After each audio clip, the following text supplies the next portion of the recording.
From the makers of Relevant Magazine, it's the Relevant Podcast, and we're live.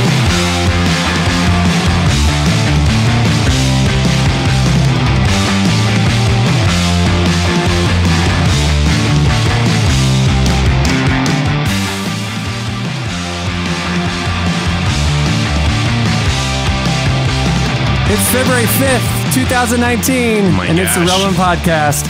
I'm your host, Cameron Strang, and here with me in our Orlando studio on the ones and twos, our illustrious engineer, my brother, Chandler Strang. Hello. Over there, holding down the video front, Clark Flippo. He says hi. Our Don Pardo, our live MC for the day, Amy Fulbrook. Good job, Amy. Oh, thanks, Amy. On the Skype line from Loverland, Virginia, Jesse Carey. Hello. Let's see, from Nashville, Tennessee, Annie F. Downs. That's it. Wait, now that we're video, I don't get all the things? That's right. Too many I need you to people. try that again. Try that again. And from Nashville, Tennessee, author, speaker, podcaster, cowgirl extraordinaire. Humble the mud to servant, prove Annie it. F. Downs. Wow, that's amazing. A lady from a place, Annie and F. look, Downs. back from the dead in Gainesville, Yes. Florida, Nice. Eddie Big Cat Koffolds. Hey, buddy. Am I wearing pants? You don't even know. It's a waist up shot, and this is my time. I do see that you have a very nice printer behind you. That's good. All your But I printing think it's needs. on a djembe, maybe? Is that a djembe? It's on an all copper djembe. This is my least favorite part of this is I didn't want you all in my house because now you're just looking around, seeing my junk. But yes, welcome to my office. It's good to be back, Speaking friends. of, Jesse, you really turned it up, buddy. Oh, yeah. That is a You better believe serious it. scene you set You back better believe there. it. Not only that, have I turned my space up. Yeah. I am also on my third Starbucks tall boy. Right now, I'm just getting jazzed up. A lot of energy. My heart could Why? explode during this. Yeah. Any live is we're doing video. We're doing live. We need high energy today, guys. Come on. You got the memo. That's Over caffeinate. It's a cry for help. I mean, it's 10 a.m. One cup of coffee is just fine. I'm not trying to be ugly, but you also showered, Jesse, which is nice. Yeah, first in a week. Got your really nice hair. Took the weekly did this morning. I will say I do enjoy that in the background, Jesse, there's the Edison light bulb. So cool. Yeah. But also a $300 magazine weight because that's a real microphone, is it It's a not? really nice microphone. That's exactly right. I spared no expense for this background. No. You know? Yeah. I think I need to up Yesterday- my background game. Sorry, Karen. Well, okay. First You of all, do. we have a great show in store for you today. Coming up later, we talked to Bob Goff. Bob Goff is the guest on our unedited podcast this week, and we wanted to bring the wider audience part of that conversation because it was so amazing. So Bob Goff is coming up later. We also have a fun interactive listener game coming up at the end of the show. Oh, You won't boy. want to miss. It's my favorite. Hey, for those of you listening to the podcast like normal later on in your car or at the gym or whatever you're doing, we are streaming live. That's why the intro is different. That's why everything's different. We are live right now on video every Tuesday morning from now on at 10 a.m. Eastern, 7 Pacific. You can join us on Facebook Live and watch us do an audio show. Yeah. I think we're going to be rolling it out to Periscope and YouTube Live as well in the coming weeks. But right now, head over to Facebook. You can interact with us. You can post comments. I'm looking at the comments as we go. So, if you guys are on Facebook right now, we're keeping an eye on them. I loved how the guy who reamed me and I posted about it a few weeks ago posted underneath the live thing. Oh, good. Welcome to the show, already. man. Welcome, Let's hear welcome more. Jerkwad to the Relevant Podcast You Live. are lying. So I'm going to go ahead and It's called doubling down. Doubling down. Yeah. I'm going to go ahead and delete this guy. Yeah, Are you? Oh, heck yeah. This guy's he's banned gone. forever. He's not gonna- we need positive conversation. We need positive energy, Annie. Just ban him. That's why I like I've it. drank 7 Starbucks tall boys since and that's 3 a.m. last night. Your face is so animated. I'm so scared about how much caffeine is in your system, Jesse. Because it's lethal. I mean, it's like a real problem. Yeah, it's so much. I'm going for, listen, I'm going for like a whole, because we're doing this live, I went for like a whole late show vibey kind of thing. That's what I'm going for today. Okay. Cameron, I was hoping you were asking me about a list I might have been working on. Old school Letterman style. So, cool. yeah, What's behind the yours scenes, Theater of the Mind, for those of you not watching, because Jesse, yesterday in a meeting, he was working from a different room in his house, right? It was During a crazy. video meeting. And we're like, why are you there? And he's like, oh, because Dana's upstairs remodeling my studio / home office for the live show. And we're like, and we just said, oh, cool. So she went to Home Goods and got a bunch of more nautical stuff, right? He got so offended. I said, I live near the beach. What do you want? You can make fun of the nautical stuff all you want. I live a mile from the beach. I'm sorry. That's what people do around here. Everywhere in his house is like distressed wood signs and like schooner wheels and like anchors and Wait, shells. there's schooner wheels everywhere, Jesse? As you would see in a charming bungalow in Nantucket. It's vibing just like we want it to. But it's very relaxing. Right, I hear you. But to Dana's credit, I think it's really important because we have talked about maritime law on this show almost more than anything we've ever Thank you. anything we've ever talked about. That's right. Yeah. And so I feel like it's a real understanding of the core of the show, which is just kind of the rules that apply when you're on international waters. We've talked about this. Exactly. Bravo to Dana. As we are sitting right now, I could swim into international waters within minutes should I be implicated in a crime domestically. That's the reason I live where I do. And it's implicated. My escape vessel is really close by. It is, and that hits the nautical theme. What do you guys want from me? But anyway, she did redecorate the space, and I'm going to be adding little tchotchkes. It's going to look like a 90s Applebee's in here, like within 3 days. I believe you. That you're going to add shelving before we're done here. Like a random boat oar with like a picture of like a shirtless crew team from the 1980s. Yeah. Like, who are those guys? I don't know. That's what actually Annie has in her master bedroom. It's very disturbing. But sorry, I can't do stuff like that on the live show. Yeah, you just did. You just did. Yeah. People have always said, I want to hear the whole thing live. I'm like, well, you've got what you asked for. We're walking the tightrope without the net today. That's right. We are. People don't realize, we kind of joke that Eddie was the person we always had to censor, or Jesse. No, it's usually me saying the inappropriate thing that they protect us from. 100%. Literally, usually is an understatement. I have Jesse. What was the term you called it? Gallows humor. When really like terrible you're about things. to die, so you make a joke. Yeah, exactly. I make morbid jokes about non-jokey things, and that's usually what we cut out, everybody. So that's what you're in store for. Yeah, that is true. You do kind of take incredibly serious things and make terrible jokes about them. Very self-deprecating for sure. But jokes that aren't like, we're all laughing and saying too soon. It's like, boy. Yeah, that's exactly right. We all kind of go, That hurt my inside a little bit. There's a waveform that Chandler looks for when he's doing the edit of just the collective groan of all the tracks going. Cameron. That's it right there. That's the other point. 5 seconds before that. And so what's going to be different with the live thing? Okay, so let me give you an overview. Number one, we thought, who better to screw with the audience than our old friend Eddie Big Hat Koffolds? Yes. He needs to be back on the show.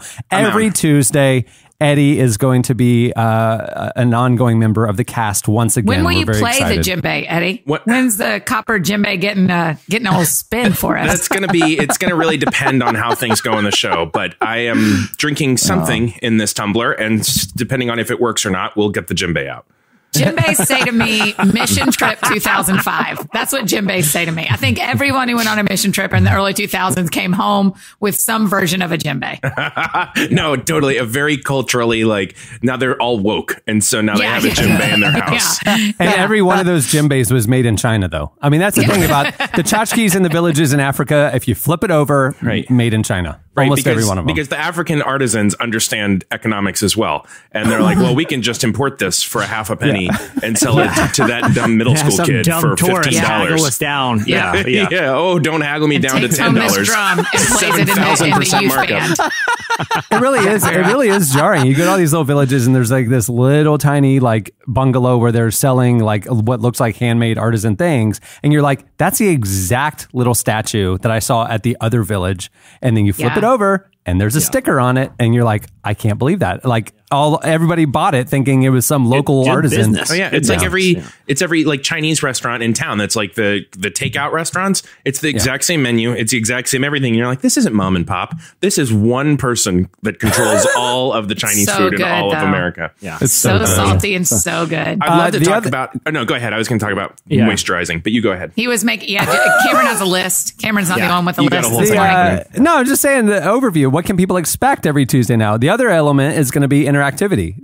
The fact that we're going live is so we can interact with you guys. So, we might do a listener of the week, but we might do a game. We might do a rapid fire. I don't know. There's just a lot of ideas in the hopper of ways that we're going to pull you guys in. So if you're at work, just put us on over in that corner of your screen and, chime in. And I'll be watching the comments as we go, and we'll be doing that as well. Yeah. But then we'll pull you guys in as well on the feed. So that's gonna be a lot of fun. That's what I do during the World Cup. Is I have one screen up with soccer and I have one screen up with work because it's so boring. You have to distract yourself with something.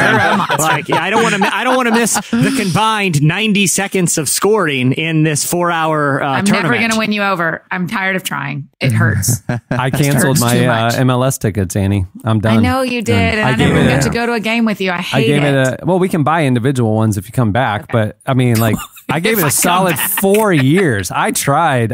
It just did not take. I'm sorry. Yeah, it's fine. I have a question. So, Eddie, I have a question. Yeah. Are we going to, I don't know if I can look at the comments in real time. I mean, I know that I can technically, but in terms of my own headspace. You don't know if it'll distract you. Yeah. Is somebody else looking at them? Probably can. I have them up right here. If you see me looking this way, I'm looking at the comments, and so and then if I'm looking this way, I'm looking at you. Oh my gosh! No, we're out of Diet Cokes today. I feel very off. I have water and coffee. You're out of Diet Cokes. Yeah, I feel like your body's going to go through aspartame withdrawal very soon as we watch. As you watch the show, send somebody to get you one. I don't understand. Today's the Costco run. I just we just didn't overbuy. We just. I came in this morning and we Cameron, but before we move on to Slice, because I know we got a packed show. I know we got a packed show. We got a fun game coming up. I'm very excited about this game. But you and I were talking before we got started. It'd be fun to, hypothesize a little. No. You and I were talking, let's be honest. We were like, you told me Eddie's coming back. I was like, where has he been? What has he been doing for the last 4 months? How come he fell off the face of the earth? I just figured out the whole thing. I asked you, Jesse, do you know what Eddie's been up to? And you're like, I don't. He's super mysterious, but I have some ideas. Got to get out of this show. Do you have 10 of them, maybe? Yeah. Ladies and gentlemen. Okay, I have here the top 10 places Eddie Goff or what he's been doing for the last several months. Okay. Number 1. I love it when this you do is going to set the tone. You do shtick and the tone for the show. Can't commit to it. You can't do it. This is number 1 was just now able to escape the Firefest site. Hell, it's timely. You guys saw the docs. Timely. Just got out of it. Want to see Blink-182 this summer. Really? Why did you number 1? You're just going 10 to 1. I hope they're all like this. Number 2 was accidentally co-hosting the Rev-alent podcast after a Skype typo for the last 4 months. And you just didn't notice it wasn't us? Yeah, it's weird. Weird mix-up. He's corrected this week. I'm not even going to give you. You just keep going. We're going to get back on track here. That was your second one. You know how to write. Serving an extended sentence in Disney jail. Well, that could have happened. Hey, now. There is jail in Disney. There's got to be. Wait, there's a Disney jail? There has to be some holding area. Yeah. There's a whole underground world, Annie. I know. I've walked down there. Remember, I walked down there, but I didn't tell us there was a jail. Yeah, there's Disney jail for sure. Of a pit. It's a dungeon. I love Disney so much. This one just says hand, foot, and Eddie. This one just says hand, foot, and mouth disease. I don't know if that's cleared up. And it's the status of that. That's followed by lost in forest and just honey making. Just lost in forest and honey making. Move to Gainesville makes honey. That's what I do. Running a failed and very dirty campaign for lieutenant mayor of your town. How'd that go? Not good for you. Okay, here we go. Training thoroughbred race pigeons. And finally, the top 10 reason where Eddie was Space Force training. What do we got else, guys? You probably can't even tell us. Yeah, it's like what a list. What a way to kick off with the good old fashioned Space Force training. Been here. Yeah, but that's what you're going to say, whether you've been in Space Force training or not. I think from the look of his room, it's been room decoration for the last 4 months. I hung those 3 pictures. in Chip and JoJo resources, TV shows, books. Yeah, that's where he's been. That's right. Eddie, bring us up to speed. How have you been? How's the move to Gainesville? Yeah. How are things? Yeah, it's going really well. I'd say the biggest things, like I'd said, I got a really solid moisturizing regimen because my T-zone was super dry up here. Oh, wow. So I figured that out. So that was a month. Did it get drier in Gainesville? It did. Much drier up here. A lot cooler, a lot drier. This was a T-zone sabbatical. You just had to, you needed a solid 4 months to get that T-zone stirred up. I also listened to Hamilton a little bit, kind of into it now. I know, Cameron, we had taken a pretty hard stance, but that's everything I've been doing. Well, it's musical theater. I assumed you'd come around. Yeah, I'm into it. No. Have you seen it or just listened to it? Just listen to it. I have not seen it. Because I've had a big decision making of whether I want to listen before I see it or see it first. I think see it first. See it first. So I don't need to know any of the songs, any of the... I mean, I don't know anything about it. No, except Alexander Hamilton. Yeah, no, I think it all makes it's very clear. There's not a lot of like metaphor in it. It's just like, here's a thing that happened. Yeah. Okay. But truthfully, we're doing well. Brienne's doing great in law school, and we have really found a nice rhythm here and figured out life. And so that's it. I mean, it's such a boring answer, but we're doing great. I love it. I love Gainesville. It's very nice. Do you? I mean, it's all right. It'll do. It's not like home forever. Yeah, you went from I love Gainesville to it's not home forever. I feel like that's two really different answers about the same city. It is a location. It has a house there that I have my stuff in. Yeah, so it's fine. we're good. It's doing just fine. Yeah, it's okay. Been a little unincorporated, little tract right outside of town, and very unsafe at night. But here we are. The weirdest part of Eddie is that he just doesn't he likes being involved, but he does not want to be the thing we are talking about. Absolutely sweating right now under my armpits. I am wildly uncomfortable. Let's get back to the jokes. It's so bizarre about you. Is it? I got a question about the djembe. When did it become the printer holder? When was it like? This is okay. We're gonna move the printer to the djembe because it hasn't been played in a while. So this is part of it. That is now the printer holder. Our house in Orlando was really we spent a lot of time decorating it, but we also know we're only going to be up here for 2 or 3 years, so we haven't bought all new stuff. So we're kind of the printer kind of fits on that thing, but you'll not see it next week. It'll be gone. Okay. I will never do this again. It will be something else. That's going to be the best part. Is we're going to pick apart your entire scene. Yeah, and every week it's going to be brand new. You're just going to change it and change it. It's going to be great. Eventually, I'm going to buy a $300 microphone to put on top of some magazines and a Edison lamp from the early 2000s, and we'll be good to go. I've invested over $15,000 on those two tchotchkes alone. Yeah. So laugh all you want with your djembe printer holder. Yeah. So. Cameron, the problem we're going to have with you on the live video show is you have resting unfriendly face. And everyone's seeing you have resting unfriendly face while we're having a great conversation. It's because I'm looking at a rundown. I'm looking at the comments. I'm looking at people walking around. I'm trying to figure out if there's any crises on Mag Deadline today. I'm listening to y'all talk about decorating and T-zones, and I'm like, okay, there's other important things I need to get done right now in my head, and so I need to. The rest of us have nothing better to do than talk about T-zones, but Cameron. But this lotion for withdrawal has already kicked in. Yeah. I got bad news. Cameron, listen, I got bad news. I have a list of aspartame withdrawal symptoms that start with irritability and end with hand, foot, and mouth disease. So if I were you, I would at least get some spearmint gum or something to get a little bit in there. I will say that one of Jesse's 10 was terrifyingly accurate, and I'm not going to say which one, but it was. Wait, you have to. It was shocking. Lost in the woods. Hand, foot, and mouth. I'm not saying honey. It's honey. Honey. It's honey. Yeah, I wish it was honey. I love when people make their own honey. That's so cool. Oh boy. I'm really into tea now too. We can talk about that, or we can just move the show along. It's up to you guys, Cameron. Wait, which of the 10? You're seriously not going to tell us? Oh no, I was just kidding. None of it's true. He's crazy. None of it was right. No, there was one. There was one. On the Tuesday episode is the one that we do slices. So it's time for. Where's the slices? There it is. Look at that. Look at that little live cue. We're going to work out the timing. I like it. This is fancy. All right, what do you have, Jesse? We were about to go to a break, so that's why Chandler, I was ready for something else. Strike one. Yeah, strike one. You know what that means. We've already Chandler in charge of the Diet Cokes, because that would be strike 2. Yeah. Did you get a Diet Coke? Is that what that is you're drinking right there? That's water. That is pure filtered water. Water's the right thing to do. That is a liter of miserable right now. my slice comes from us from the great state of Arizona and sort of the great state of New York, because there was a group, or the great state of Vermont. There's a group of guys in Vermont who are organizing a bachelor party blowout weekend at a ski resort there. One of their buddies is getting married. So, you know, they're going to round up the boys. The boys are back in town and they're going to go shred it up on the mountainside. One of their friends is named Will Novak, and he lives in Brooklyn, and they haven't seen him in a while. So they're like, oh, we got to get Will on for this, you know, for this ski trip hangover type of weekend. So they email their good old buddy Will, and it's accidentally the wrong Will Novak. We've seen this before. Yeah, where, you know, if you don't know someone's email, it's just, you know, AnnieFadowns@gmail.com. You know what? As in It's Amy to you. It's Amy to you, Jesse. I think that's right.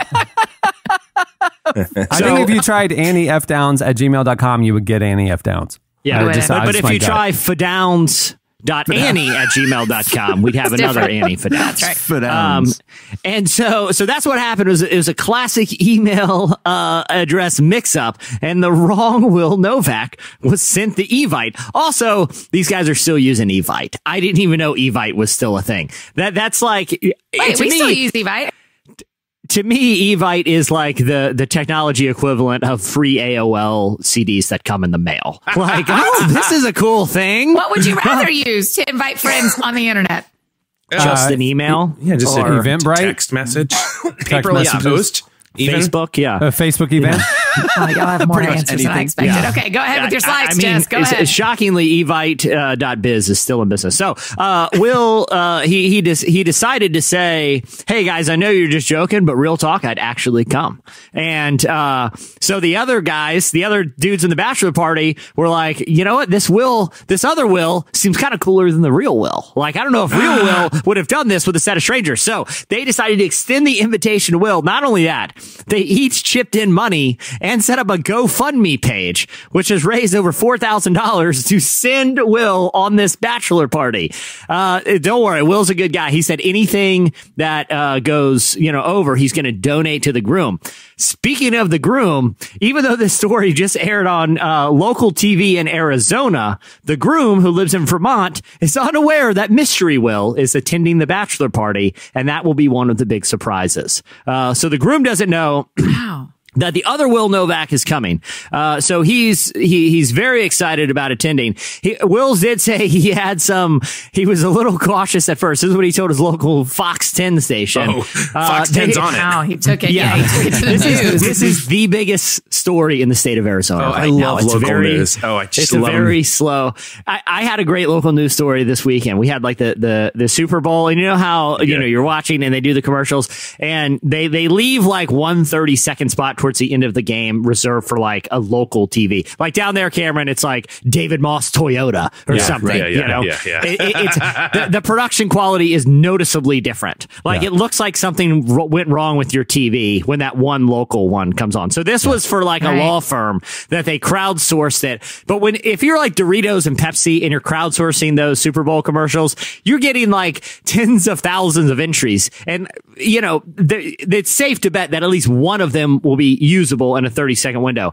If you're doing a local campaign for like a law firm that you're getting like maybe a dozen entries and you're going to be stuck with something really terrible. That's what happened. But the guy who starred in this it looked like if he shot it on an iPhone, the quality would have been better. Like it looked like he shot it on a camcorder, then converted, like had a mess up in the conversion from the VHS to digital process. And then when it was like converted for the TV, it was like grainy and pixely. The jokes didn't make sense, but the local news was at his house where they were having a watch party.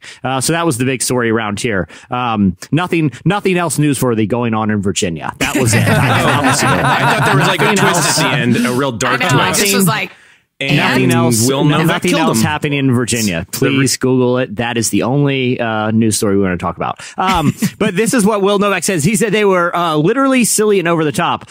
They seem like fun guys. Like when I first got the email, I was like, is this just a bunch of 20-year-old frat boys? That was his caution. Nope. Yeah. This is a bunch of middle 30s and early 40s dorky dads who, just like me, want to have one last hurrah. Good for you, Will. Go show those dorks a good time, because Will looks like he's closer to the 20-something frat boy to me. So, I just love, like, and the original Will is going as well. The original Will, and they're going to fight to the death, night one. So, two Wills enter one. It's like when Seinfeld and the alternate, the Bizarro Seinfeld met, like the George and the Bizarro George. Yeah. Yeah, they're going to replace the other Will, I'm afraid. The other Will's out of the friend group now. A test of wills, if you will. If I'm following along, he gets a mistaken email, writes back, I'm in, and they're like, cool. And he shows up, and I saw this story. I think you're missing a big part of it. When he arrived, the entire local community rallied around it. It got him like a free Hummer for the weekend. What? A guy showed up at the airport from a local brewery and brought cases of beer for the guys for free. The whole city, it became a sensation that this guy showed up for the mistaken bachelor party. That's how desperate we are. I was about to say, y'all need more to do. Did I miss something? Is there some sort of backstory to this guy, Will, that is no, it's people are so desperate. People are so desperate for like a news story that resembles something good. That the whole nation just rallies around it. We all were just subjected to Maroon 5 at a halftime show. The nation is desperate here for some sort of goodwill. Don't you know that after Adam Levine took his tank top off, he was like, I wish I could put that back on, but now he's done. I don't care. Listen, I don't care how many. I don't care how many tattoos you have. It's hard to look cool when you're singing the word sugar in a high Michael Scott falsetto. Like, it's very, very hard to look cool. I got Gainesville tattooed right across my belly. It was it was just so moving to see California on his. Right. This is how desperate we have become as a country. This is as inspirational as the news gets right now. Like the whole state of Vermont just rallied around this guy who, got an accidental invite to a party and started going. To be fair, I've always wanted to go to Vermont. I've never been there. I've heard it's awesome. Love the teddy bears. That's what they make there. It's lovely. The maple syrup to die for. To die for. Yeah. So good. I've never been there. One time the wrong Jesse Carey. One time, the wrong Jesse Carey got invited to the fantasy football draft, and it was a hilarious story. He replied, and he was served a cease and desist from the league. It was actually a young woman, because that's basically a lady's name. Yeah, exactly. Jesse Byrne. Her name was Carrie Jesse. I just realized you have two first names. You have two women's first names. I've known you for 15 years. I didn't realize. Because like Carrie Bradshaw and Jesse Spano. They can both go the same way. There's tons of cool Carries. Isn't Carrie Hart a person? Yeah, cool. I don't know. Carrie Hart? Who is that? I don't know. I think it's a name that's in my head. So. I'm not on Facebook, but if anybody... I'll tell you this. He sounds cool. He sounds very cool. Carrie Hart? I don't think so. I think you're thinking of Gary. Let's get him on the show. I think you're thinking of Gary Hart from the 80s and like that sex scandal. Not cool. That's right. Scandal. Yeah. Very uncool guy. Sorry. All right. What do you have, Annie? Okay, so I want you guys to tell me real quick, what kind of cell phone experience did you have in 1999? Can you remember? No cell phone. I had a Sprint flip phone. Yeah, I use my parents' just brick phone when going out, to locations beyond 20 minutes. My dad did have a built-in car phone in his Jeep. Yes, I love built-in car phones. I'd want one now. They're so much better. It'd be so much easier. Yeah, I remember can you my imagine dad still picking up that handle in the car? Oh yeah, it was the best. Right. So yes, Cameron. Nothing. No, I was remembering the first cell phone I remember my dad having in the early 90s was almost like a briefcase. Yes. You carried it. It was like the car phone one, but they took the battery pack out of the car. You know what I mean? Yes. You could carry the whole thing. That's how my mom's was too. It switched between my mom's car and my dad's car. It's only cool if it handcuffs to your wrist as well. Because you're what's that? A silver case. Yeah. He's going to call in a submarine strike at any moment. Well, okay. So in 1999, Bill Gates made 15 predictions about technology. Have y'all read this article? No. It is fascinating. So remember what you know. What you know is we don't have the internet, really. There's AOL, and we have car phones. And this is 15 predictions from 1999 for exactly 20 years in the future. Yes. And they for are, right now. yes, they are so fascinating. I'm just going to read you a couple that I think are really interesting. One of them is he predicted mobile devices, but here's what he said. People will carry around small devices that allow them to constantly stay in touch and do electronic business from wherever they are. They will be able to check the news, see flights they have booked, get information from financial markets, and do just about anything else on these devices. How did he do that in 1999? That was happening in 1999. Yeah, that's- No, it wasn't. Carrying yeah. around, there were no laptops in 1999. Yeah. Yes, there Yeah, were. there was Let's like hear what Andy, let's hear Zeos. what else he's got. Let's hear what else he's got Okay, here. everybody. I mean, that's like, it's like, and my Sprint phone had data. I mean, it was expensive, but I could get flight updates and stuff. I mean, it was like In you could text message. 1999, Cameron? Yeah. Well, I predict It that wasn't like- that in 10 years there's going to be an electric car. I mean, what's the deal? It already exists. Keep going. I'm so sorry, Annie. This isn't a good way for me to come back. Hey, Eddie, I want to ask, how many billions of dollars do you have? How many? That Jim Bay is made of solid gold. All right, Andy, let's hear another one because I was impressed by that. Okay, Please, let's hear another 9 more. Let's hear another. Okay. Here's another one. Haters gonna hate, I can't Annie. pick one that y'all aren't gonna hate. Okay. Okay, here's one. He said there would be y'all are gonna hate all of them. Okay, there are cell phones all over the place, and you can do this. Here, listen to this one. Listen to this. Water will be the primary thing people consume as a beverage globally. Everybody's going to eat vegetables and corn and meat and different kinds of dinner next. Different types of dinner. Chandler, I hate hearing you laugh that hard at this. I'm sorry. Keep going. I'm sorry. I can't. None of them will I ever feel confident. There will be a hybrid meal between breakfast and lunch that people will refer to as brunch. I can't believe it. How did he do it? I can't believe it. The future's now. Okay, all right, Annie, let's... Futures now. All right, I think the thing that's most offensive is everything, but second to that is the Southern accent, Eddie. I don't like that. It's almost Yeah, a it one was for a one. little- People can't tell the difference. It's almost perfect. Okay. He also said there would be live sports discussion sites, which there were barely in 1999. There were chat rooms. Sports discussion But site. he said, Andy, There I were think chat he's rooms. hedged his bets a little here. I think, like time travel. Also, people will be able to call people using devices from their pockets. I can't believe it. are awful. Keep going. Okay, Only listen, 8 here's what he more. predicted though. about sports sites. Okay. He said, while watching a sports competition on television, services will allow you to discuss what is going on live. And that was, again, that did not happen in 1999. That was not happening when I was in college. But chat rooms were ubiquitous back then. And so yeah. it's like, I Yes, mean, but so you but have to some be sports fair, chat Cameron, rooms. did you sit and watch television and talk about what you were watching on your Yeah. on chat rooms And like listen, we do on Twitter 1999 constantly? 1999, if you're in a chat room, one of two things is going to happen.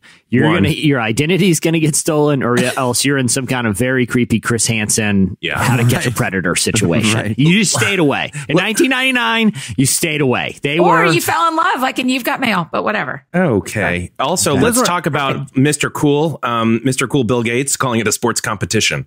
Like, it's a small point, but like there will be sports competitions available on your internet or whatever. All right. Sportsmen will Yeah, you're right, engage you're in right. headed battles. Yeah, you'll be able to watch polo from anywhere.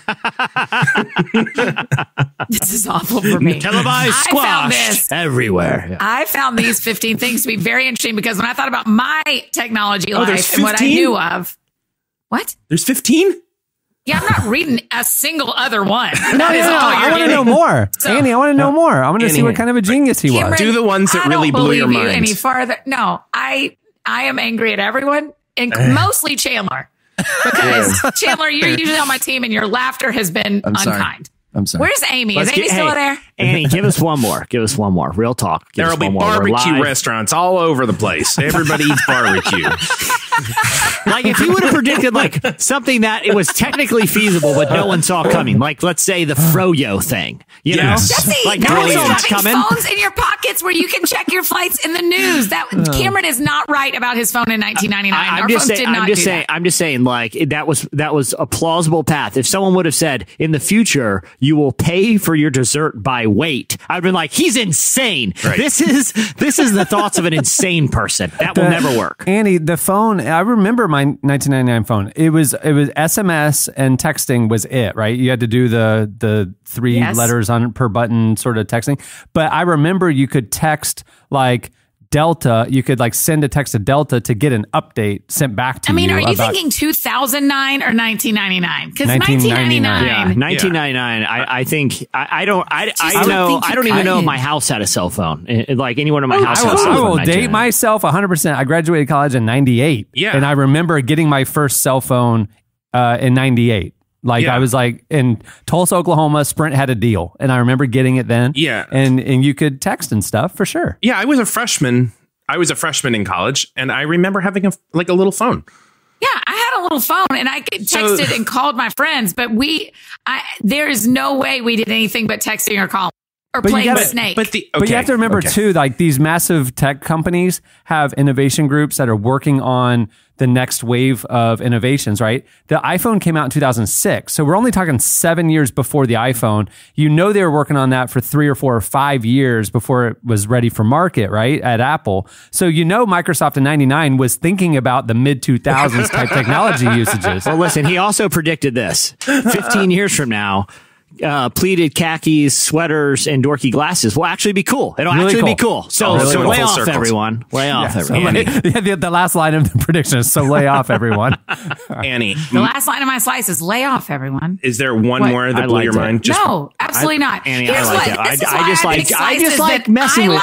And I don't give a care if y'all like them, because when I like them, we have a great time. I.e., the Peep Factory tour. That is what I'm talking about. Do you have an update on that? I hate picking slices that I think y'all would like. Woo! I liked it, Annie. For sure y'all would like that one. I liked it. I was about to say, Jesse approved it, to be fair. Jesse approved it. I liked it. Okay. I found it. Trying to be. I'm gonna fill in the gaps for her. Number 1, price comparison sites. That was a big one. Mobile devices, number 2, like you said. Number 3, instant payments and financing online and better healthcare through the web. Okay. Yeah, he predicted Obamacare. He predicted WebMD. Personal assistance and the Internet of Things. That's a big one. That's different. The Internet of Things, like smart homes and stuff, that's huge. Yeah. How could in 1999 technology? I thought they were going to say that there were security cameras at houses before 1999. No, but do any of you guys know anyone who has a security camera in their house?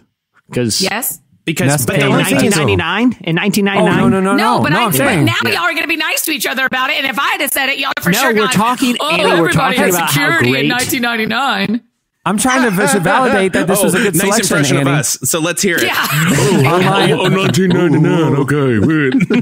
Number 5, online home monitoring. So like Nest cameras and stuff. Brilliant. Number 6, social media. There was no social media really. I mean, there was like some of those sites.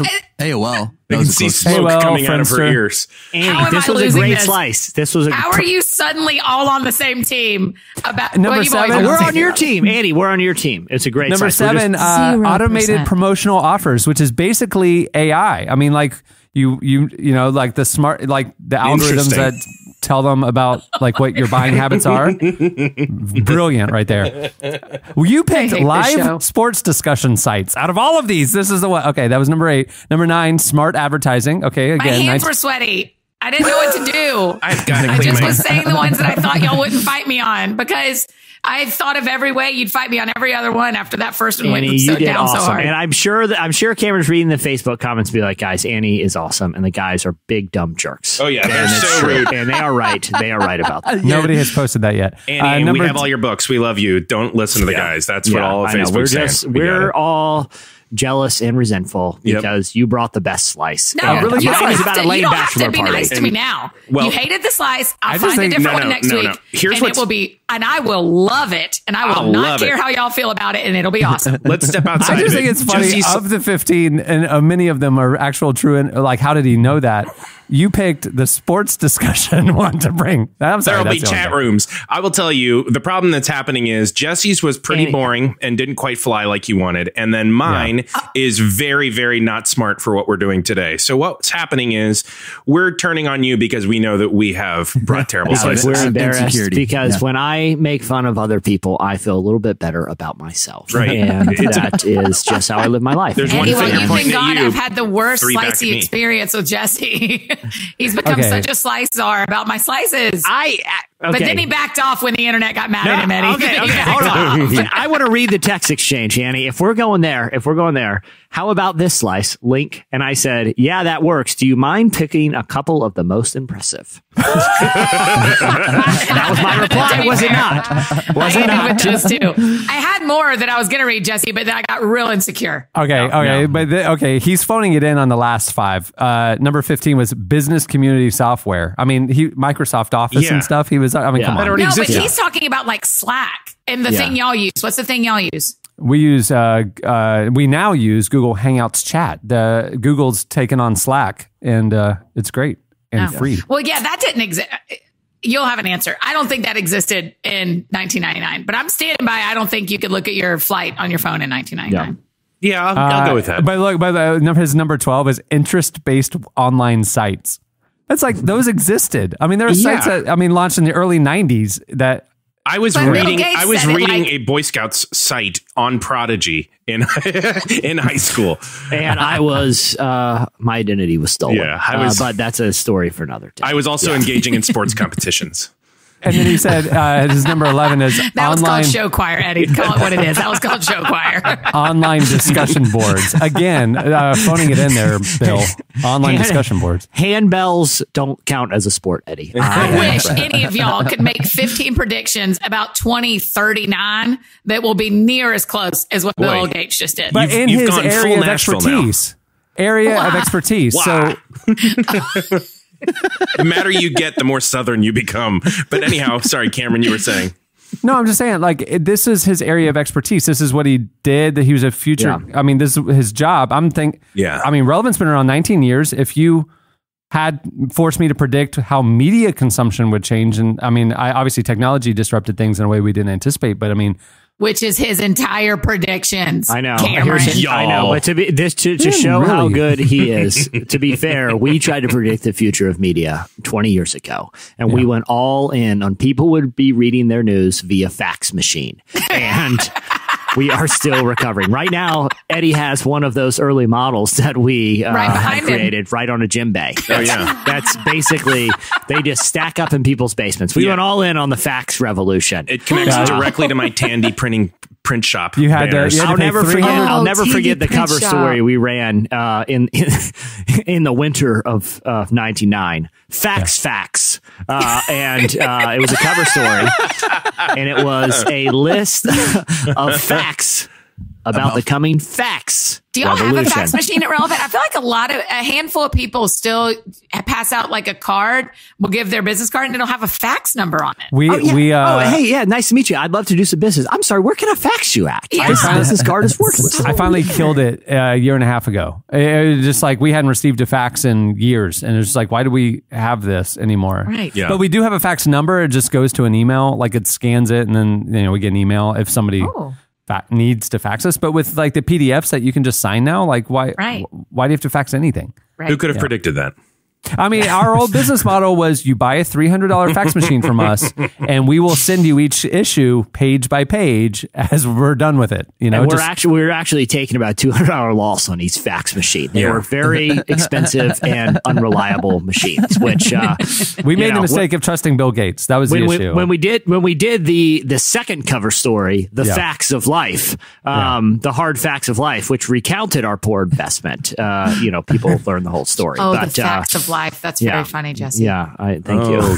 Jesse. It took me a minute. I was listening. Okay. I just more than laugh, I just honored that joke. I honored it. That was very funny. You did something worse than groaned, which is really good. There are so many fax puns. Nice. You did something worse than groan, which is patronizing a joke, and I would have rather you just... No. I mean it. I really liked it. It just took me a second.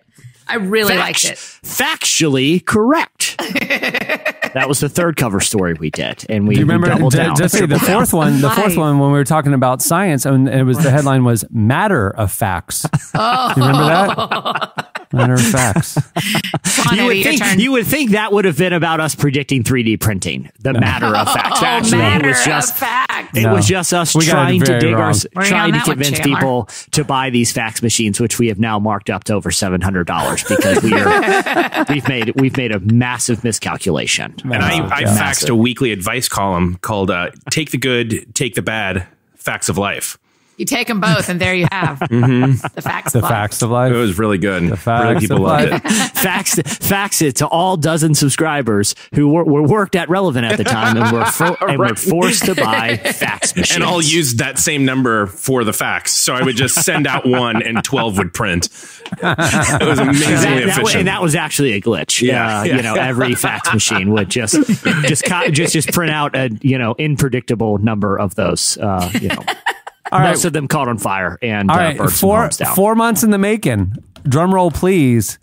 Eddie, what do you have? Well, I have pulled this out of the shooting ourselves in the foot file because it's about people leaving Facebook while we Facebook stream our show. So didn't put this together, and I apologize. Hey, we're agnostic, man. We're going to be on Periscope, YouTube, Facebook, wherever you prefer. Yeah. Wherever Bill Gates would like us to be, we will be. Well, this is the point that we're going to get to because 2.3 billion people are on Facebook. Of course, there is heightened scrutiny from U.S. lawmakers, and there has been Facebook scandals. And in a new study, not a new study, but in the recent quarterly report from Facebook, it actually shows that people are not abandoning Facebook. According to their fourth quarter earnings, Facebook users were actually added in North America for the first time all year. So people actually came to Facebook. So despite all of the I'm quitting Facebook announcements, they're still going strong. There was a recent study conducted, and I think it was NYU and Stanford University did this really big study about really the effects on Facebook and if it really did alter the states of people's minds. And what they did in this study is they asked people for a period of weeks just to stop using Facebook and to see what happened. Now, have any of you ever done that? Have you ever taken a hard social media break? Yeah. Did you like it? I loved it. Did you? Yeah. Could you wait to get back, or are you secretly wanting to get Facebook, back? I don't have Facebook on my phone. I barely check Facebook anyway. But yeah, after the first 2 days of you're constantly opening your phone and nothing being there, it's pretty excellent. So you delete the apps from your phone? You don't just actually every Wednesday on my Sabbath day, every Wednesday I delete all the apps from my phone. But the only ones that are on my phone are Twitter and Instagram. I don't have email or Facebook on my phone. Oh, wow. See, why do you delete it? Why don't you just not click the button? That's because hard. I'm not that self-controlled. Oh. Yeah, I would not do it either. I just don't want it to be there at all. I you know what I do every Sabbath, which for me is between the hours of 12 a.m. Sunday night and 7 a.m. Monday morning. Wow. I throw out my cell phone. I completely destroy it and get a new plan. I do not want the temptation. I do not need that device laying beside me during my Sabbath hour. So I destroy my cell phone. Also, real quick, Eddie, I want to get back to your slice. No, please. But Cameron, do you remember back in the good old days when we were in the fax business and we used to invoice subscribers, what we called them? Send us your fact check. Oh gosh, fax checks. All of it for that. Oh, fact check. Eddie, I'm enjoying this so much. Eddie, continue, please. So the results of it weren't particularly the results of the study is kind of what you thought it would be. It basically, people said it reduced their knowledge of current events and changed some of their polarizing views to be a little bit more moderate. And they said that it provoked a small but significant improvement in people's self-reported happiness and satisfaction in their life. You're saying that being on Facebook made them happier and made them report feeling more well informed. It was both. It was being off Facebook. I'm sorry if I said it incorrectly. Being off Facebook raised their happiness and also gave them back an average of about an hour a day. So they got an hour a day back. They were a little happier and their views on their political views were a little less polarizing. And so all of that is pretty, that makes sense, right? That's what Facebook does. That's a lot of extra Candy Crush. I like it. I know. I like that a lot. But also, people were, hold on. Have you played oh my gosh, what's that game? Oh, the one with the really funny Ryan Reynolds commercial, with the bear. Oh, Toon Blast. No. Cameron, that's your next one. Oh, very much in the ilk of I'm Candy on the Crush. new Candy Crush right now. Wait, what do you mean in the ilk of Candy Crush? It's sort of just like puzzles that you got to figure out. I invested in a fax-based peer. We're never going to get them back. It was a words with friends type of situation. Just what was it? It was a very long time. It was just not great idea. But hey, you win some, you lose some, Eddie, right? Yeah. Also, the study I thought all of that was a setup for a fax pun again. I thought it was another pun coming. I've been away for a while, but I still remember how this works. So the researchers found also that people missed Facebook for reasons that were obvious. They felt isolated. They felt like they didn't have a really clear means of communication to their friends. They found that they weren't able to participate as easily in activism kind of activities because a lot of the organization for those activities happens online. So in kind of the finale of this is the most remarkable thing that our results found is that they do not support a strong anti-Facebook narrative or a strong pro-Facebook narrative. And so at the end of the day, it was kind of a wash. So at the end of the day, just do what's right for you. Right? Do what's right for you. But I thought it was interesting because a lot of people have been making moves to get off of Facebook. Walt Mossberg, I think, the tech writer he's like a really popular tech writer. He recently quit Facebook, Instagram, maybe Twitter. Our Science Mike is like done. He signed off of Inspo because he said they're tracking everything. I'm not sure about Twitter, but I know Instagram and Facebook. Yeah, he's off Twitter too. Yeah, because he said they're tracking too much. So there's some like other social media site that he's on that you can find him on. I don't remember the name of it. Friendster. Friendster. Yeah. Well, I will say this for anyone that misses the community and the entertainment value of social media and would like to go a little off the grid, send me your 8-digit fax number for my version of like an HQ for my version of like an HQ trivia. It's a trivia game fax called Factually Correct. Okay, factually. It's. Yeah. HQ Trivia. Speaking of Science Mike, HQ Trivia is the one that I was like, do y'all not know they're just collecting all your data? What are you doing? Right. So I guess the question I had and that I've been thinking about is like, it's pretty hard to get off Facebook if you're at all in kind of the world that we're in, right? Because we still got to try to get people to listen to podcasts and things like that. And that's where a majority of people are. But how do you feel about this abandoning of social media? And do you feel like would you be able to handle it? Would you like it? Would you feel the loss? Just curious how you guys think about it. On one hand, I understand how it works. I mean, there's a transaction here. I get a service in a platform that I enjoy for free. And the transaction is I'm giving you information that then you can sell for marketing purposes. Yeah. And the more information you get from me, the more tailored the marketing is to me. And the more, the more like, oh, wow, I actually am interested in that thing, that product or service or whatever. I get the deal. My eyes are open. I don't really care. Now, are they sinister? Are they greedy? All that, whatever. I don't, for me, like, it's just why do you use social media? Like, what are you looking for? Is it filling a void? Is it whatever? I mean, for me, like, I know that there's a transaction going on, and I don't know. I'm not that worried about it. Are you guys?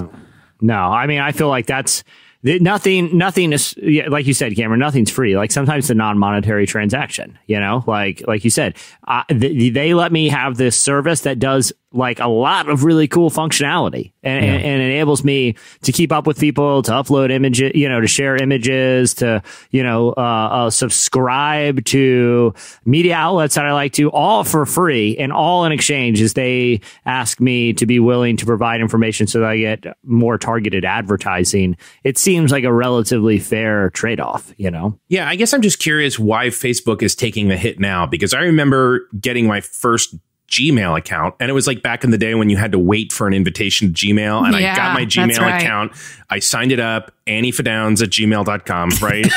And I remember having my mind blown because I was emailing with somebody about like a Home Depot, like a tool I was going to get at Home Depot, and then an ad for Home Depot showed up with that tool in it, and now that's just commonplace. But that blew my mind. But that was, I don't know, 10 years ago. 20 years ago, maybe, according to Bill Gates, who knows?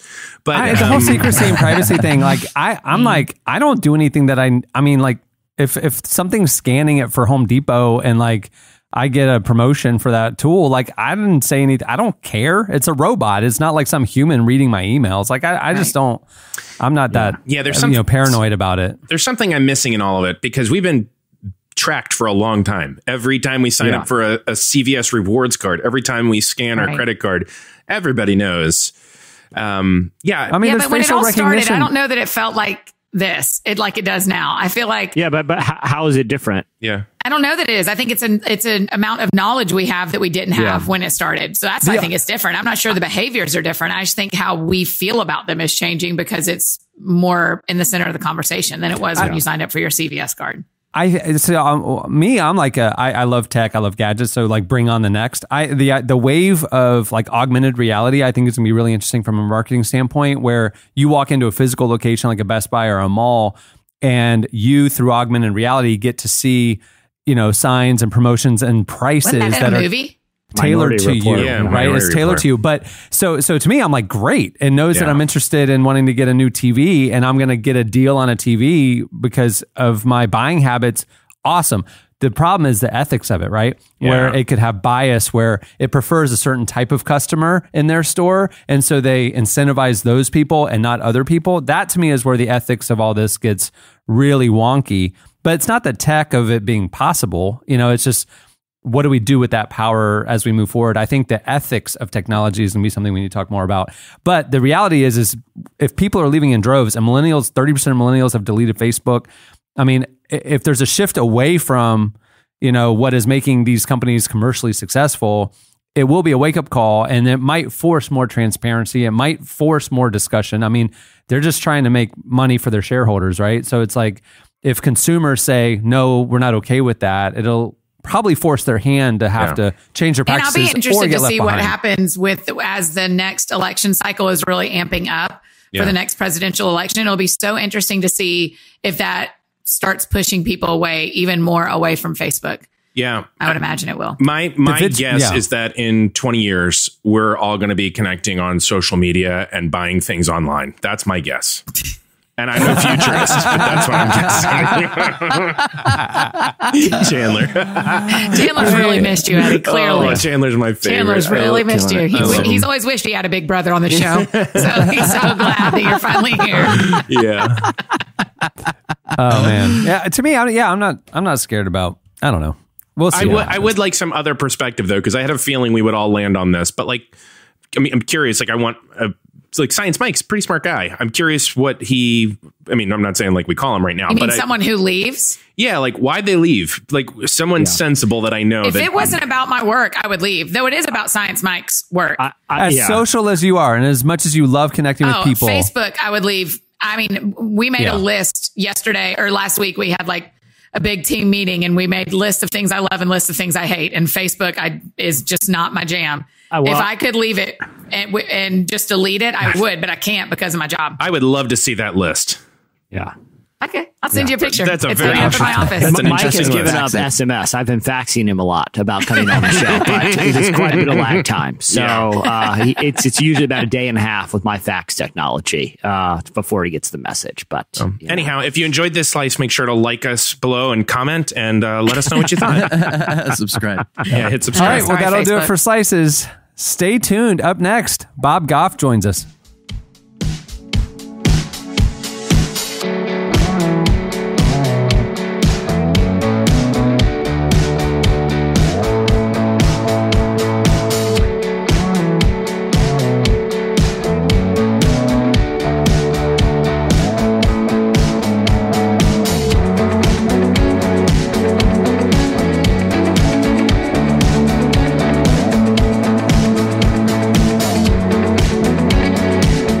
This week's live podcast is brought to you by Blinkist. Being able to practice mindfulness every day is something we all want to achieve, and sometimes it can be really hard when we're overwhelmed with work and other aspects of life. There's an app I highly recommend which might help you to be more mindful every day. It's called Blinkist. Why'd you guys take the music away? I like it in the background. It's nice. Because you were waving your arms like a crazy person. Well, I was doing a cue to the room, but Chandler decided to hide in a way that I couldn't see the. We're trying to figure out the hand signals. It's like we didn't even rehearse this thing, and we just hit live, and everybody started Cameron, talking. If you guys would have taken my advice and created a series series of mirrors throughout the office where you can see every angle, then we could avoid What happened was the song ended. So. What we should have is a longer one for the ad read. Here we go. Blinkist is the only app that takes the best key takeaways, the need-to-know information from thousands of nonfiction books and condenses them down into just 15 minutes so you can read or listen to them.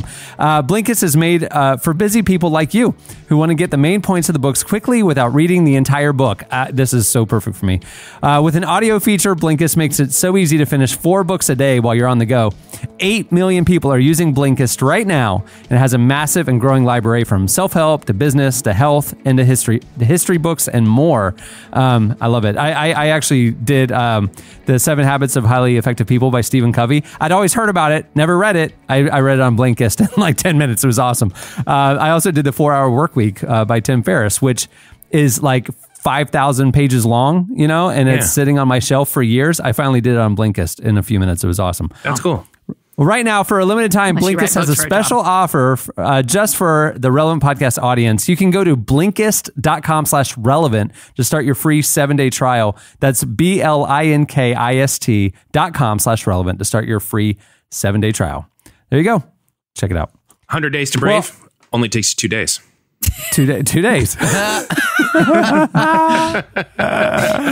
That's incredible. On the latest episode of Unedited, my new long-form interview podcast, activist and author of the best-selling books Love Does and Everybody Always, Bob Goff sits down for a deeply personal interview about his life, what he's learned about pursuing God's calling, and how to recharge.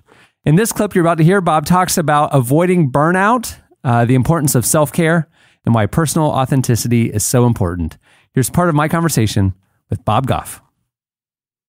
People look at your story and they go, well, I want to be that. And I want to be successful like Bob. And I want to be generous like Bob. And I want to be whatever. But they don't realize the personal pain and toll and sacrifice that it really takes, I think so long as we can remain authentic, like those are beautiful ambitions that people have. They go, I see this thing. I want to move in that direction. But to just stay authentic enough to say, and self-aware enough to know one thing about me is that I get really lonely when I go, and people would say like, but you're the balloon guy. Like you're the happy guy. Like you don't, like you're always like in a ball pit somewhere or covered in balloons. And while I'm super engaged to be self-aware enough to go like, no, that actually, if I'm sitting in a hotel room here or somewhere far away, that's actually kind of, you feel really isolated. Some of us can feel like in a large crowd of people, you can feel like the only person there. Have you ever had that experience? Oh, I can't. Where you just feel like so isolated. And there's nobody's doing that to you.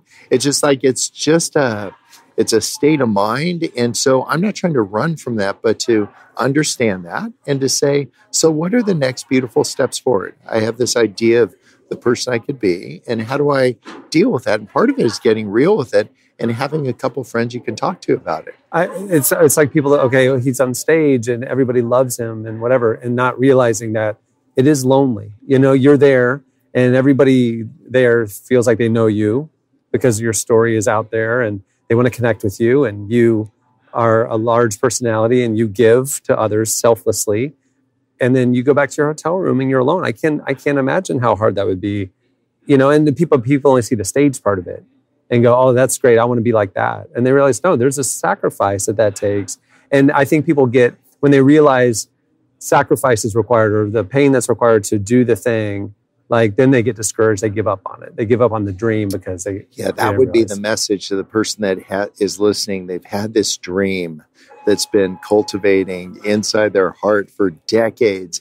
And then they finally get at the courage to ask somebody, and Billy says no. And then they said, God shut the door.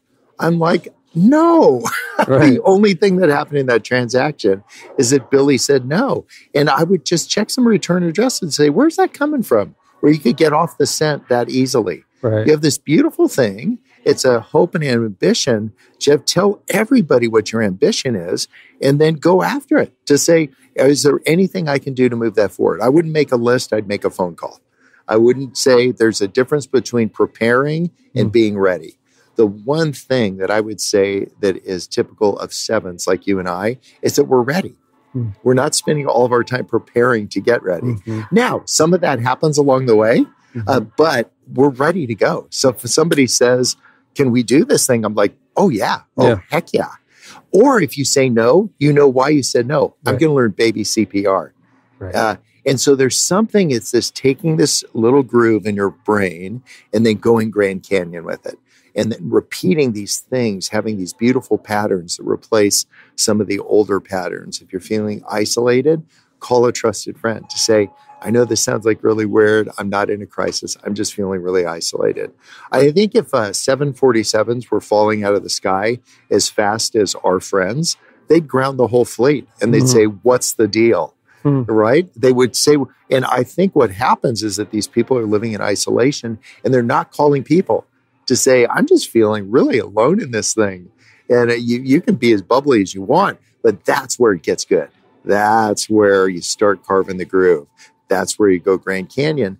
And so if you're listening, take your big ambition. You'll know you're talking to the right person because they won't try to fix you and they won't try to tell you what to do with your ambition.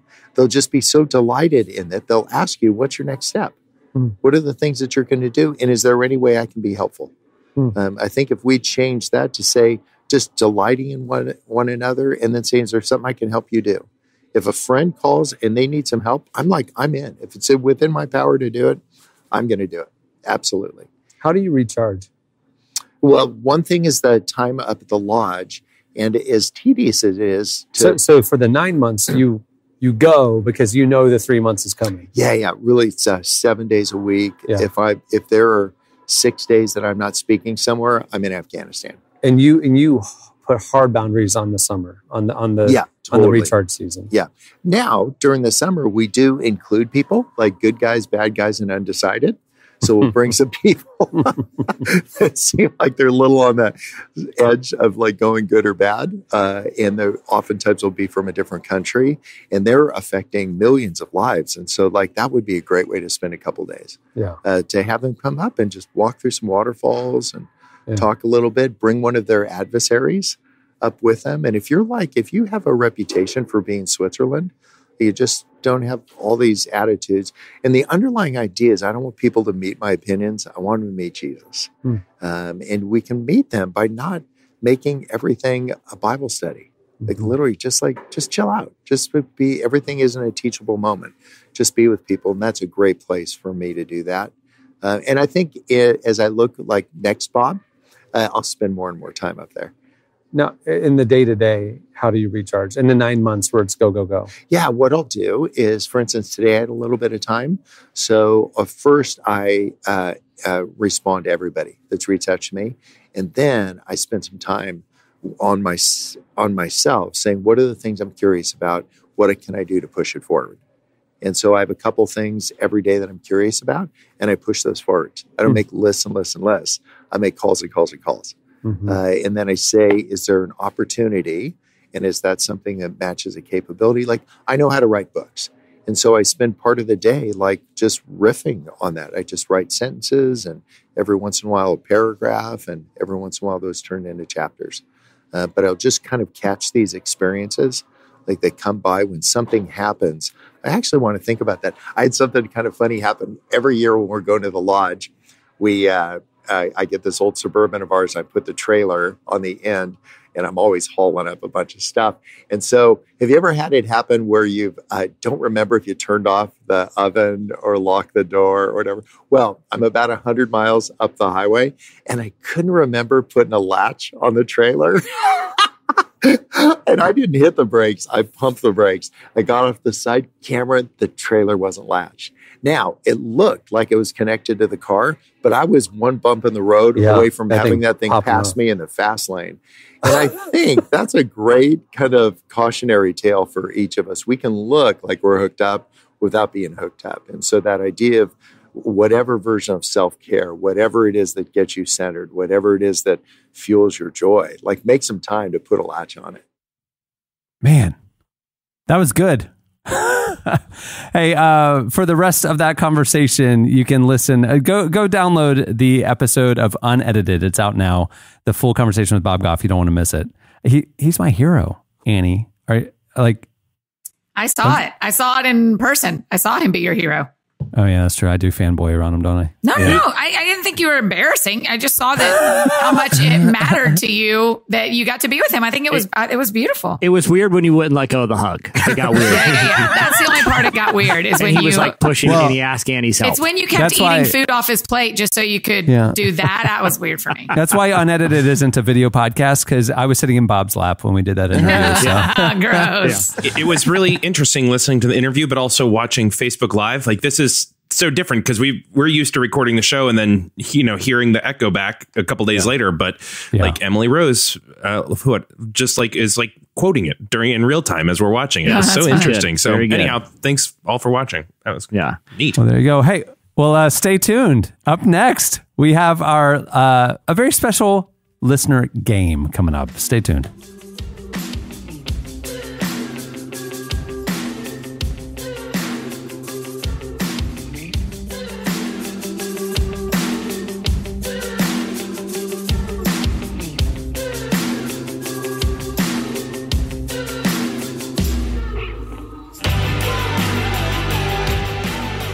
Hey, you notice one of the other changes with our Tuesday show versus our Friday show, not real music. I mean, it's real music, but it's not like the brand new songs we find every week and stuff like that, because YouTube and all the video streaming services would block us basically.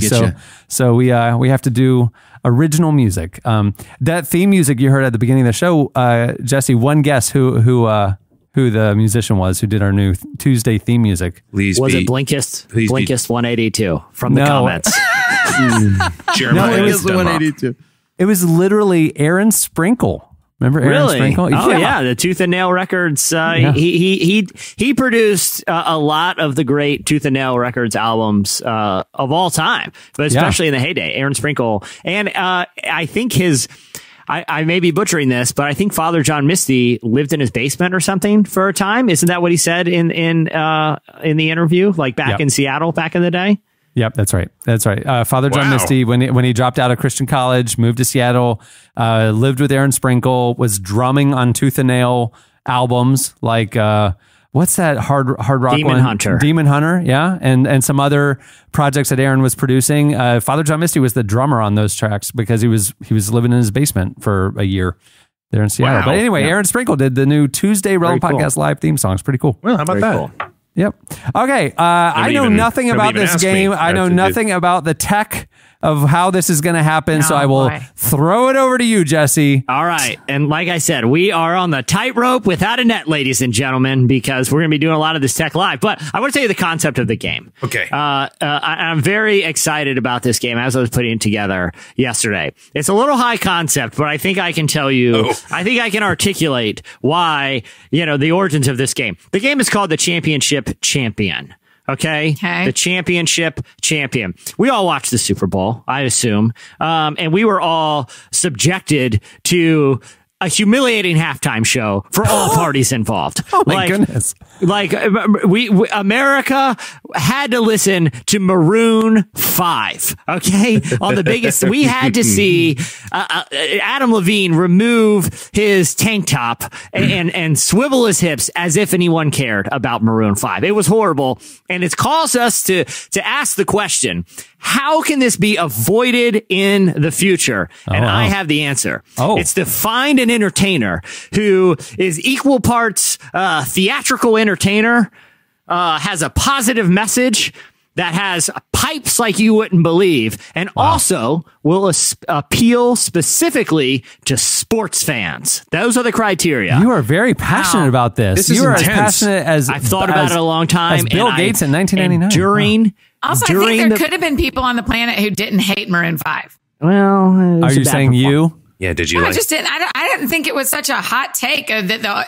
Sometimes Jesse brings his opinions as a national decision. Whereas, it's more. Hey, you should know that one, it is. Two, I have drank 2 more Starbucks double shot tall boys during the Bob Goff interview. I will say I wasn't Now's not the time to. I wasn't ahead, like Eddie. I was like neutral on Maroon 5 until Big Boy came out, and then it's like no, you can't go back to Maroon 5. Like that guy's the best. Wait a minute. Why are they going back to Maroon 5? We had Travis Scott. Either way, Yeah. we can argue about it another time, because when you hear my suggestion, Annie, you will concede. Okay, it's perfect. Okay. The obvious answer to be the Super Bowl halftime entertainer in perpetuity, forever, Every year. Wow. every year, is Carmen. Here's why. Have you watched a Carmen video? They're basically Super Bowl halftime shows. This is a They're prediction I could have made. They're theatrical. Bill Gates They're said this. unbelievable.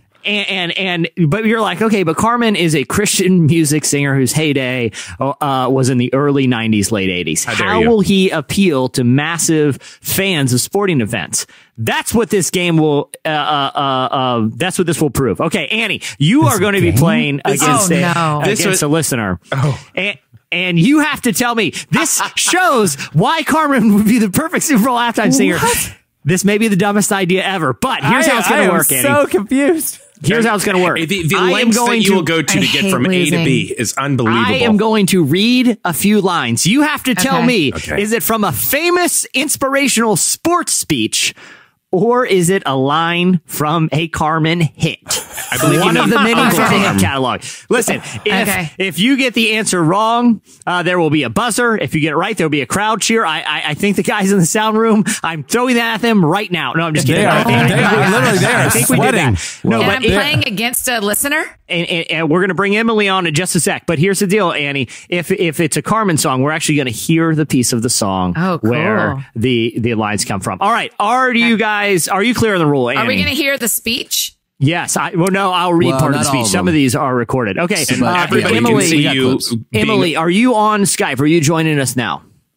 Yes, I'm here. Emily, Jordan. I sent out a tweet that I said, give me a reason. This was to the listeners at home. I said, give me a reason why someone out there should play the game. Emily, you have listened to every episode of the Relevant podcast since day one. Is that correct? Oh, wow. Yes. Oh, my goodness. Wow. At one point, I thought about calculating how many hours, days, weeks of my life I have spent listening, and then I realized I probably don't want to know. Emily, I haven't even listened to every episode of their own podcast. Yeah. Wow. Emily. So, Emily, did you hear Jesse, Okay. wait just one second. Go, Eddie. Emily, this is Eddie. It's nice to meet you. Emily, what's your last name? Wait, why are you Jordan. asking her to do that? What if she doesn't want to say her last name? It's Emily Jordan. I'm Eddie Koffoltz. What's the big deal? Yeah, but she didn't sign up for everybody to follow her all over the planet. Emily, you don't have to say your last Emily, name. real It's quick, a personal choice. if you could give us your last name and the last four I of just your didn't know if we'd social ever to met. make this official. I didn't know if we'd ever met before. I didn't know if we were like so maybe online ask friends. for her Instagram handle or something, or Twitter handle versus tell us your full name. That's not weirder. Okay, Emily, what's your social? Just a quick. If you could fax It is Emily, 1, 2, Eddie has 3, a fax 4, machine behind her. 5, If you could 6, send 7, over your 8, birth 9. certificate.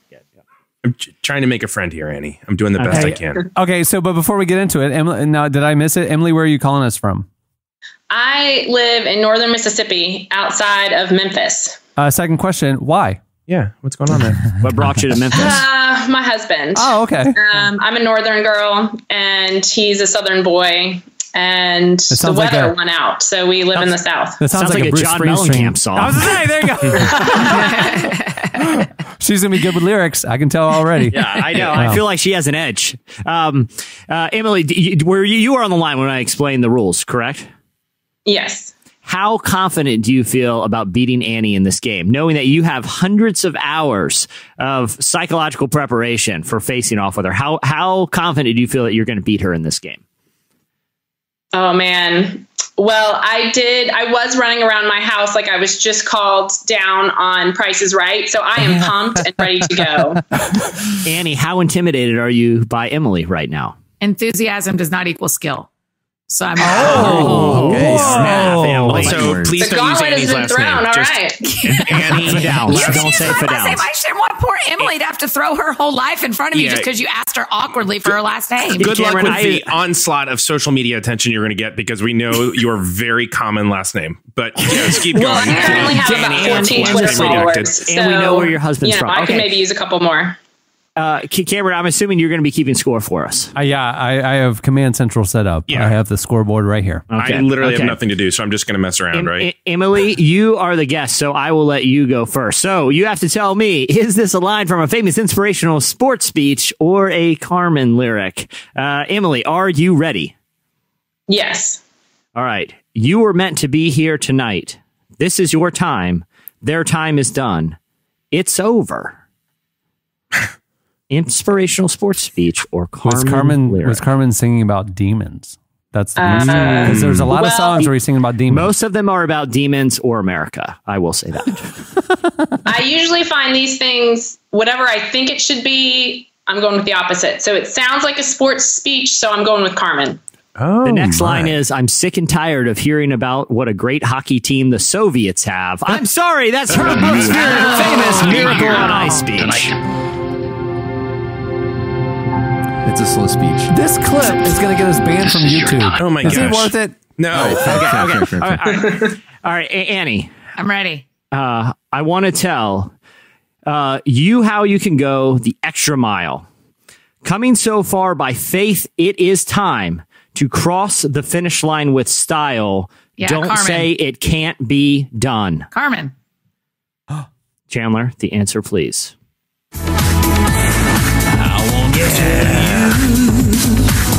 That's our Super Bowl halftime performer, Carmen. Okay. All right. One more. All right, Emily, let me just tell you this real quick, Emily, just as a tip. Plenty of time. Don't worry. The last question's usually worth like 100 points. You're going to win this, and I'm You're rooting. going to win. Yeah, don't worry. I care about They're Annie. going to find a way for me to lose. It's going to be rude. I'm not scared. I'm crafting a great comeback narrative here. How many? Hey, Jesse, I don't even know. How many rounds do we have? Oh, gosh. It'll be 15 or something. We can do 5 rounds. We can do 5 rounds and a tiebreaker if necessary. Or we can do 4. Okay, Emily. 5 rounds. Let's play it by ear. Let's play it by ear. Right now, after round 1, Annie 1, Emily 0. Up to 5. Okay, Emily, when your time is running out and everyone sees you're going down, you've got to have the heart of a champion. Carmen. Chandler, the answer, please. This is his salsa phase. This is the salsa era of Carmen. Salsa era, as opposed to his hip hop era. No, listen, having listened to a lot of Carmen songs yesterday, he kind of went with whatever the trend. He was like 1 year behind the trend. So like that was like when Ricky Martin was big 2 years ago. He did Heart of the Champion. When like hip hop became a thing, that's when he did DC Talk. He had a country phase too. Okay, Annie. Since this nation was founded under God more than 200 years ago, we've been a bastion of freedom, the light which keeps the world aglow. Oh, I know this one. Look inside your heart, Annie. Look deep in your heart. That's a speech. That's a sports competition speech. Unbelievable. I thought that was going to mess people up. That is Jack Buck's famous, Joe Buck's father's famous poem that he read live after 9/11. Wow. Annie, you appear to be running away with this. Emily, how confident are you now? Running away. It's 2-1. I'm only up by 1. Okay. Yeah. Okay. I've got her right where I want her. First of all, y'all need to be watching the live stream comments, because Justin Smith just said we need him, or I only listen to Christian salsa. Somebody else suggested that Chandler should be the center square on the feed. Oh, I wish he was. I would like to see Chandler. Yeah, that's all right. We took him off. There isn't a center square. Emily, this good add-on, Chandler. We really should have you on camera. I was about to say that there isn't one, so that's not possible. Emily, you're saying we should make one. Oh, I see. Jeez Louise. Emily, this is a tricky one. There's not much here, but I wanted it to be a hard one. If you fall and should get hurt, remember these eternal words. Uncle Carm has you in the palm of his hand. Sports speech or Carmen lyric, Emily? It's an audio medium. Just FYI. Memphis. Here, I'll fill in the blanks. Remember Memphis? Eternal words. She misses being up north, but she and her husband had to split the difference. What do you think, Emily? Lean on your John Mellencamp origin story.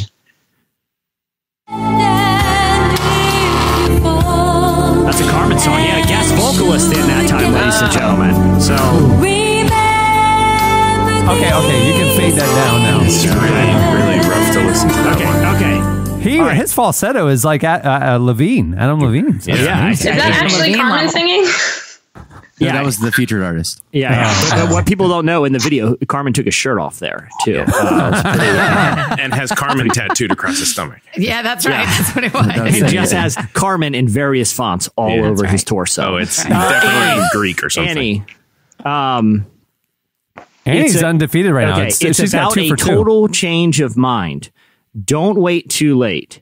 You may run out of time. Stand tall. Stand strong.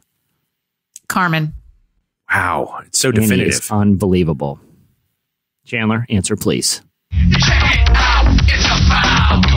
this is hard. This is when he's collaborating with DC Talk.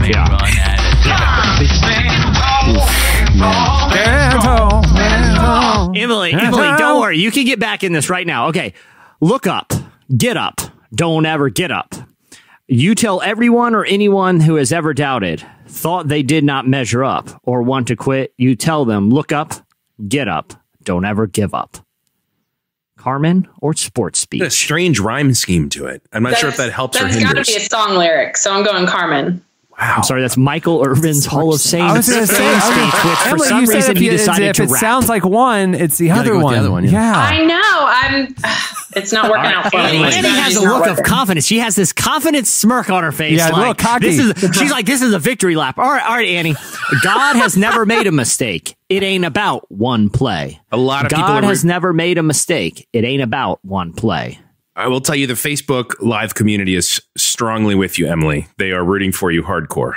Oh, It's not against you. Don't make it This about you, isn't seeing Simon. that. I'm not seeing that, Eddie. I think you're tipping the scale a little bit. It's Eddie leaving comments. All right, Annie, Scott God Cohen. has never that made is a so read it to me one more time, Jess. God has never made a mistake. It ain't about one play. That's got to be sports speech. That is a famous locker room talk by none other than Ray Lewis. All right, Cameron, what's the score? What do we got right now? The score after 4 rounds is Annie 4, Emily 1. Emily won. Good news for Emily, this 5th round worth 17 points. Good, 'cause I don't have a 17 tiebreaker, points. so I got 2 more. So this could be for the win here, Emily. Searching for the slightest scent of blood, for when the skin of my resistance is broken, he moves in swiftly to deepen the cut. Oh my goodness. Blood and cut, demons, Rams. I think boxing, MMA. I don't know. I'm just saying it could be any. It could be Carmen. Sounds like it could be Tim spiritual Tebow. warfare. Yeah.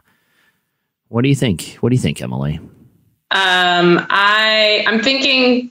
I'll go back to my strategy. I'm thinking Carmen, so I will say sports speech.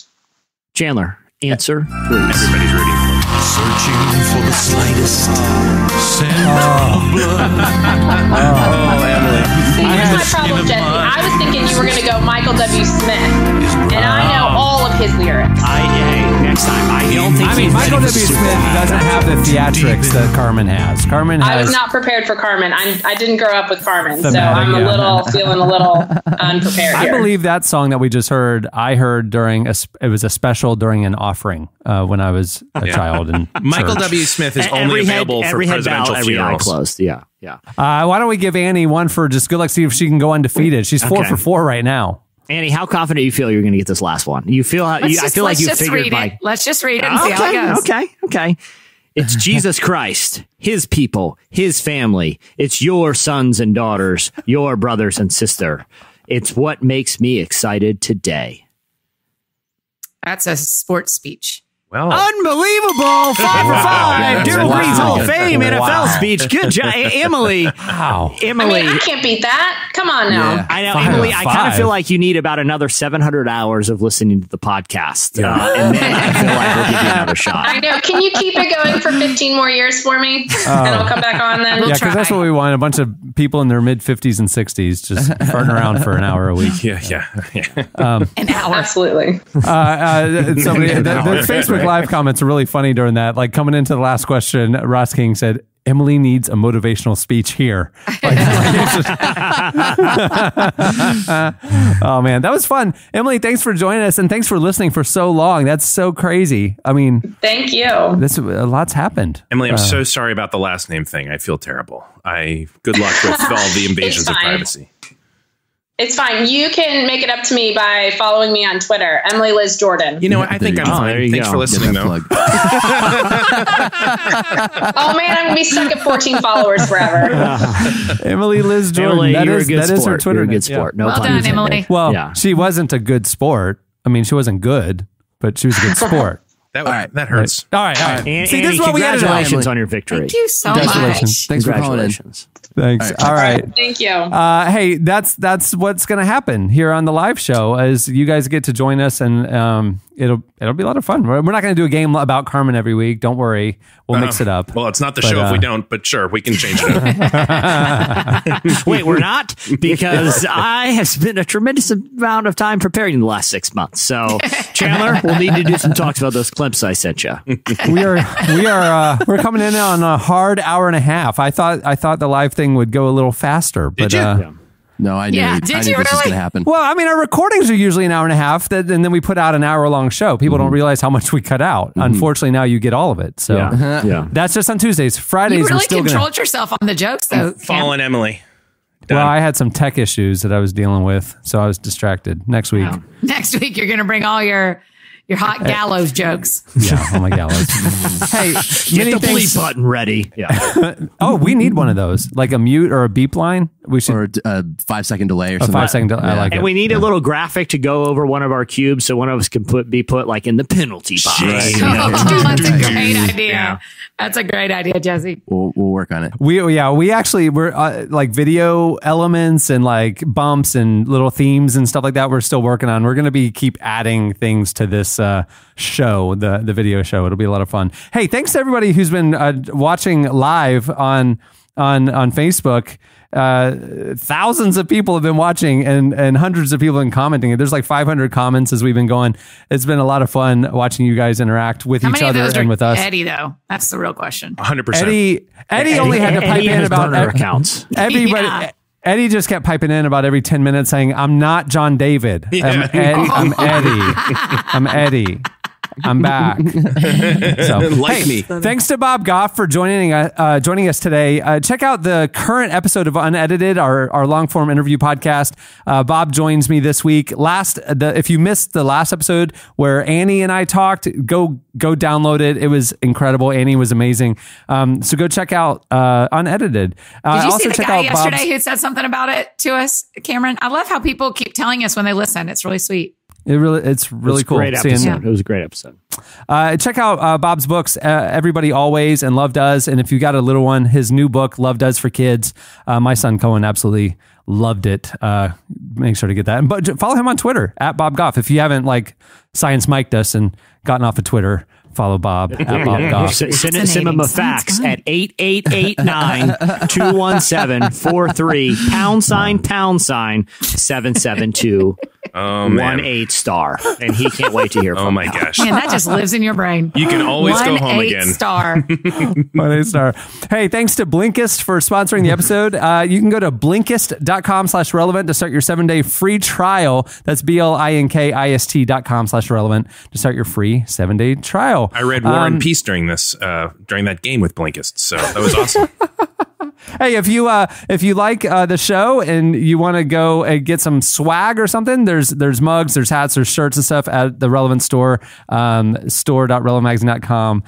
Go check that out. Annie, we just all saw you yawn and suppress a sneeze on the video stream. That was I did, but I went way far down. A little behind the scenes there. It was fun. I took the elevator down to my other office.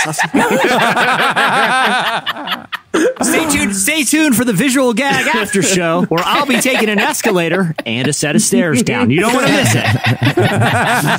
Oh my goodness! Hey, on that note, we'll wrap things up. I'm Cameron Strang. I'm Chandler Strang. That's Clark. I'm Jesse Carey. We did not rehearse this. I'm Eddie. Go ahead, Annie. And I'm Annie Uptown. Whoops. We will see you guys on Friday. Thanks for tuning in.